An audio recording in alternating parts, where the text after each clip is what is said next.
হ্যাঁ, চুলের এই সমস্ত কাটিং সিটার বাটপাড়ার কাটিং, কোন ইমানদারের কাটিং। তুমি খবর নাও বেটা, রাগবের কিছু নাই বেটা, কুট্টা খোর, বাবা খোর, ডাইল খোর, ইয়াবা খোর কাটিং। এটা কি আব্দুল জুনায়েদ বাগদাদির কাটিং? কথা বলেন তো। তাইলে তো এটা কিসের কাটিং ধরল? এটা তো কোনো না কোনো বাবা খোরের কাটিং।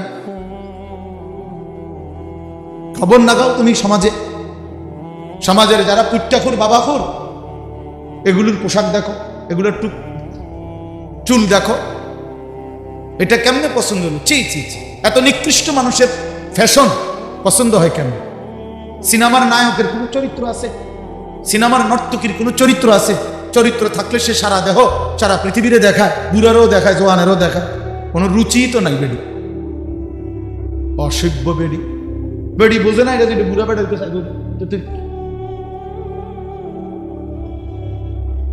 কথা বলেন। আত্মসম্মান থাকলে যে এটা আমার আল্লাহ একটা সৌন্দর্য দিছে, এর লাগে এটা কি ফতেকাটে মানুষে দেখবো এটা? তাহলে বুঝা গেল রুচিহীন। এরা রুচিহীন, বর্বর। এই জন্য আল্লাহ তাআলা বলছেন, বাপ লিবাস তাকওয়া যালিকা খায়র, মুত্তাকির পোশাক উত্তম, মুত্তাকির পোশাক উত্তম। আল্লাহ নবী সাল্লাল্লাহু আলাইহি সাল্লামের এক সাহাবী হযরত বারা ইবনে আযিব রাদিয়াল্লাহু তাআলা আনহু তিনি বর্ণনা করেন, নবীজি সাল্লাল্লাহু আলাইহি সাল্লাম একদিন একটা চাদর পরে বসছেন, চাদর গায়ে। তো উনি বলেন চাদরটার মধ্যে এরকম লাল লাল ডোরা কাটা, মানে লাল লাল সুতা ছিল আলাদা, একটু একটু সুতা লাল লাল, বাকি চাদরটা পুরা লাল না। চাদর হয়তো অন্য কালারে, কিন্তু ওই যে দেখো, ওই যে ছেলের মাফলারটার মধ্যে একটু লাল রং আছে না, এরকম কথার কথা। লাল পার লাল, আমাদের রুমাল সাদা লাল মিশাই আছে না, এরকম। তো লাল ডোরা কাটা, লাল সুতার পারওয়ালা একটা চাদর গায়ে দিয়েছেন নবীজি সাল্লাল্লাহু আলাইহি সাল্লাম। মাথায় বাবরি চুলে, ওই ঠিক ওই টাইমে মাথায় বাবরি চুল খোলা, মানে হয়তো কোনো কারণে টুপি খুলছেন নবীজি। তো মাথা খোলা, বাবরি চুল, গায়ে এরকম লাল পাড়ওয়ালা চাদর। হযরত বারা ইবনে আযিব বলেন, আমি শুধু একটা নজর তাকাইলাম নবীজির দিকে। তাকায়া উনি বলেন, খোদার কসম, আমি আমার দুই নয়নে এরকম লাল চাদর পরিহিত, লাল পাড়ওয়ালা এবং বাবরি চুল বিশিষ্ট এবং সুন্দর প্রিয়জন আর কাউকে দেখি। মা রাআইতু মিন যী লিম্মাতিন ফি হুল্লাতিন হামরা আহসানা মিন রাসূলিল্লাহ সাল্লাল্লাহু আলাইহি ওয়াসাল্লাম। বাবরি চুল, এরা আন্দাজ করতে পারে না যে এই জেনারেশন আর আগের জেনারেশনে তফাৎ আছে। এই জন্য এটা তো পত্রিকা আসছেও, একজন পুলিশ বলছেও স্বরাষ্ট্রমন্ত্রীর ওই সময় যে গুলি তো মারি একটা, বাকিটি তো যায় না। হ্যাঁ, এটা তো খবরে আসছে। বাকিটি তো কি?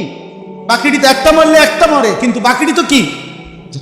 এরা বুঝে নাই, জালেম বুঝে নাই। এই জেনারেশন এরা ভিন্ন, এরা গুলির সামনে বুক পেতে দেয়, পিছপা হয় না। তাইলে এই জন্য বললাম ভাইয়া, প্রতিনিয়ত জেনারেশন বদলায়।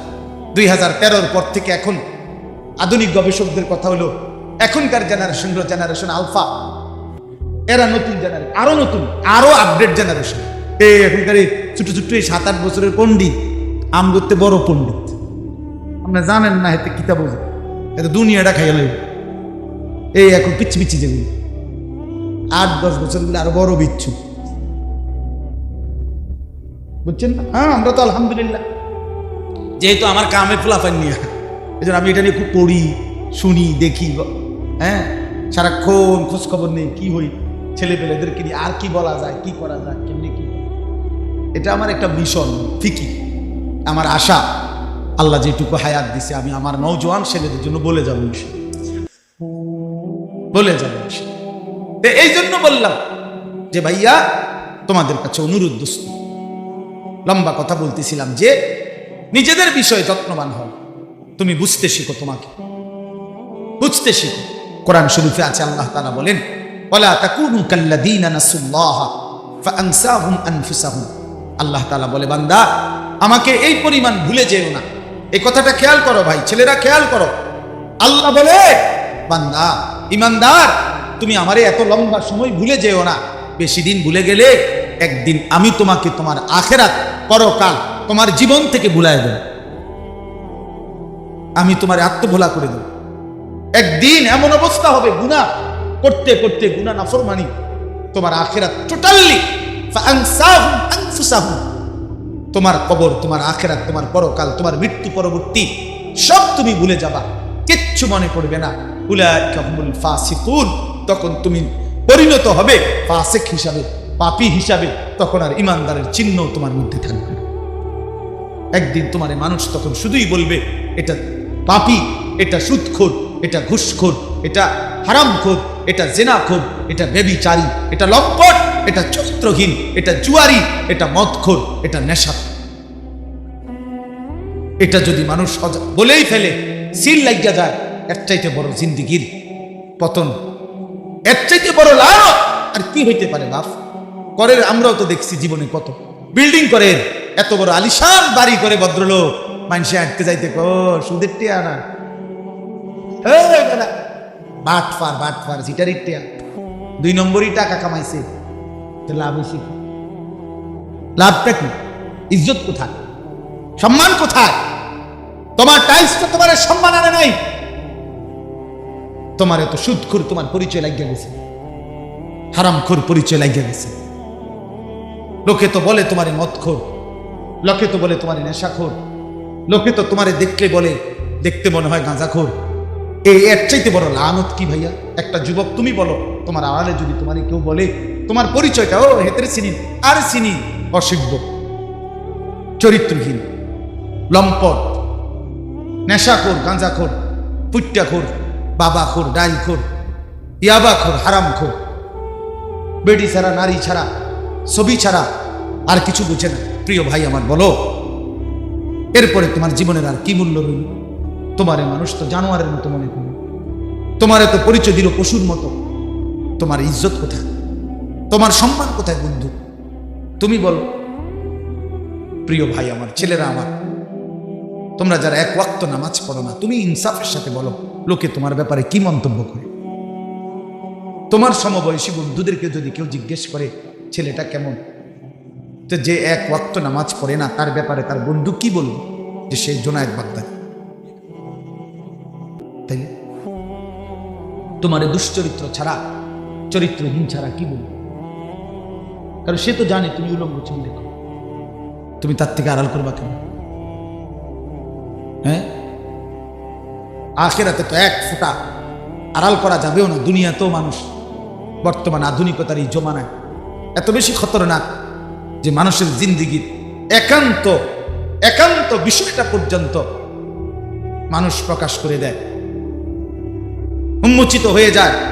তখন মানুষ লজ্জিত হয়, বেইজ্জতি হয়। এই জন্য দোস্ত আমার, বন্ধু আমার, প্রিয় সাথী আমার, মনে রাখতে হবে কথা। আমি আজকে লম্বা বললাম, আমি যে আয়াত পড়ছি ওইটাই বলা দরকার ছিল, এটাও বলি, শুধু তর্জমা শোনাব। কিন্তু পোশাকের উপরে আমি আজকে এতগুলো কথা বলছি, আর একটা উদাহরণ বাকি ছিল। হযরত উমর রাদিয়াল্লাহু তাআলা আনহুর কথা মনে আছে? হযরত উমর রাদিয়াল্লাহু তাআলা আনহু 10.5 বছর মুসলমানদের খলিফা ছিলেন। কয় বছর? অর্ধ পৃথিবীর বাদশাহ ছিলেন, মুসলমানদের খলিফা ছিলেন। এই উমর রাদিয়াল্লাহু তাআলা মসজিদে নববীতে ইমামতি করতেন। নবীজি সাল্লাল্লাহু আলাইহি সাল্লাম যেখানে ইমামতি করতেন, নবীজির পরে আবু বকর, আবু বকরের পরে এই 10.5 বছর ইমামতি করতেন তিনি, ওমর। এক লোক আবু লুকলুক নামে এক কাফের ছদ্মবেশে একদিন 10.5 বছর পরে ফজরের নামাজের সময়, ফজরের নামাজে কিছুটা অন্ধকার থাকে, এই অন্ধকারের ভিতরে চাদর দিয়া নিজের ঢাইকা গোপনে, লোকেরা বুঝে নাই, সাহাবীরা টের পায় নাই, সে ছদ্মবেশে এই প্রথম কাতারে উমর রাদিয়াল্লাহু তাআলা কাছাকাছি নামাজে এসে দাঁড়াইছে। তার কোমরে ছিল ধারালো ছুরি। এই ফজরের নামাজ ইমামতি শুরু করছে উমর রাদিয়াল্লাহু তাআলা প্রথম রাকাত।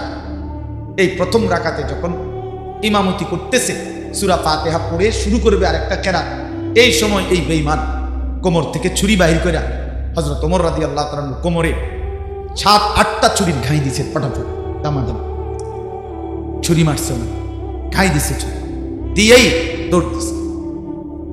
তো হযরত ওমর রাদিয়াল্লাহু তাআলা আনহু কিতাবে আছে স্পষ্ট। একটু পরে গিয়ে আসা ওনার নারী বুড়িগুলো পর্যন্ত বের হয়ে গেছে। এইভাবে চাপ দিয়া ধৈরা হযরত ওমর রাদিয়াল্লাহু তাআলা একজন সাহাবী আব্দুর রহমান ইবনে আউফ ওনাকে প্রথম কাতারে থেকে টান দিয়াই না ইমামের জায়গায় দাঁড় করাইছে। দাঁড় করাইয়া নিজে হাত দিয়া চাপ দিয়া ধৈরা কাইট হইয়া যাইয়া পড়ে যাইতেছে। এই সময় আগে বলছে একটা কথা, আব্দুর রহমান আগে ফজরের নামাজ শেষ করো, তারপরে আমার ধৈর্য। আল্লাহর কসম যুবক, আমরা কিতাবে পড়ছি, হ্যাঁ বন্ধু, কতদিন হয় ফজরের নামাজ পড়ো না, কতদিন। তোমরা কত ছেলের চেহারা দেখলে বোঝা যায় কালো চেহারা, তোমাদের বেনামাজির চেহারা কালোই থাকে, বিশ্বাস।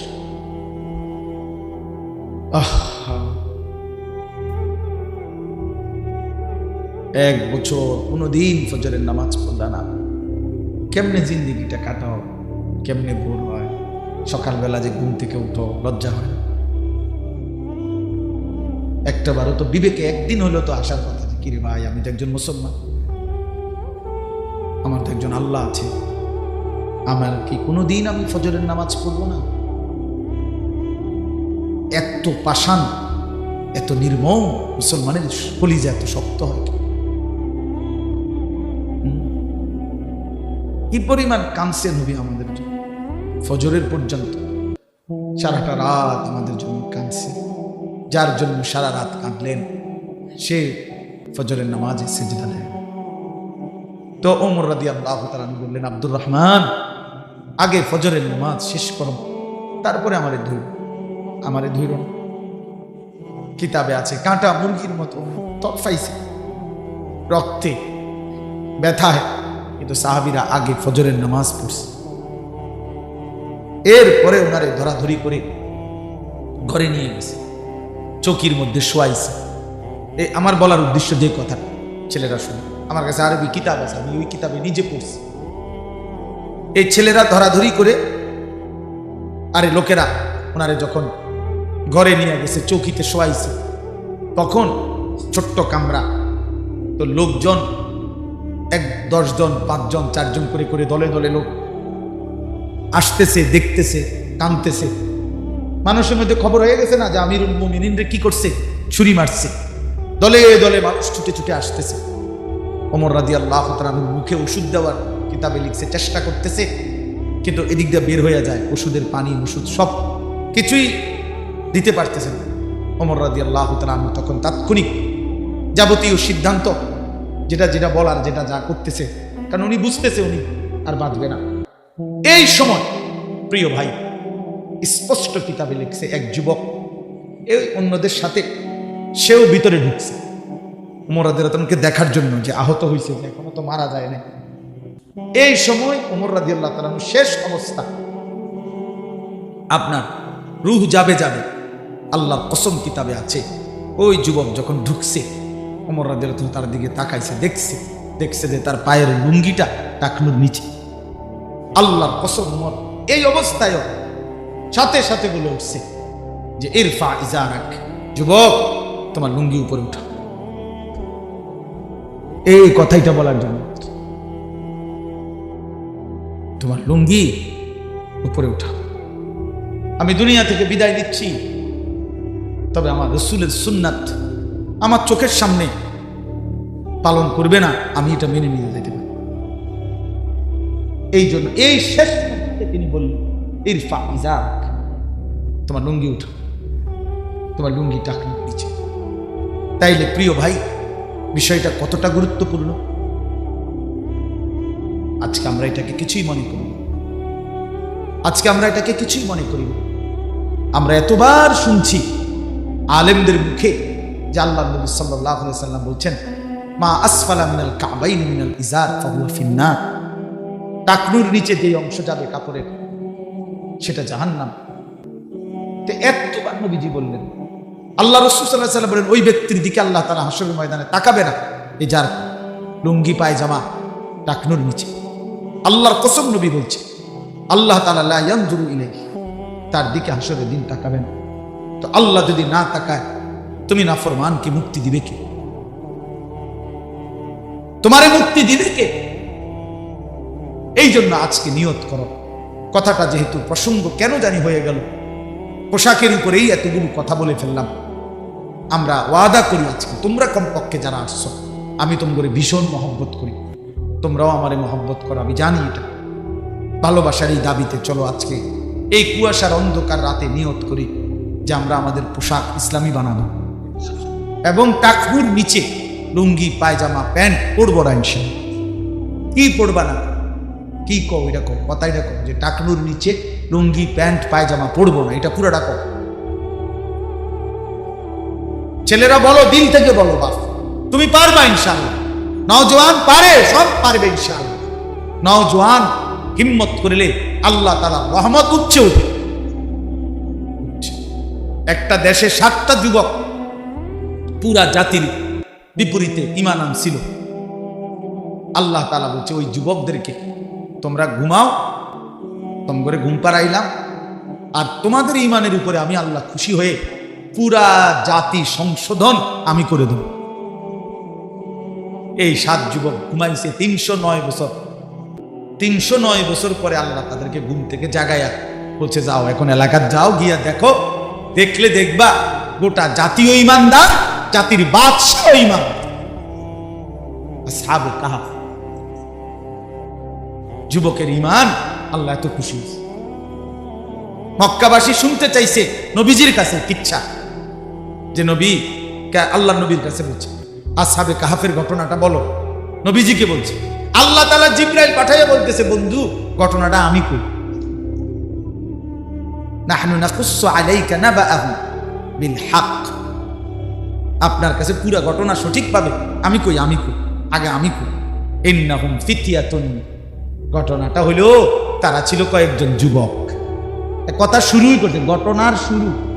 ইন্নাহুম ফিতয়াতুন, তারা ছিল কয়েকজন যুবক, মানে যেন কথাটা কইছেই আল্লাহ বড় মহব্বত।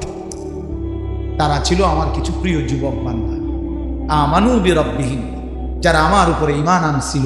ওয়াজিদনাহুম হুদান, আমি আল্লাহ তাদের ঈমানের বরকতে, তাদের হেদায়েতের যোগ্যতা আমি আরো বাড়িয়ে দেব। ওয়ারাবাতনা আলা কুলুবিহিম, ঈমান তাদের কলজার মধ্যে শক্ত রশি দিয়া মজবুত করে বেঁধে দিলাম, গাঁটটি বাইন্ধা দিছি।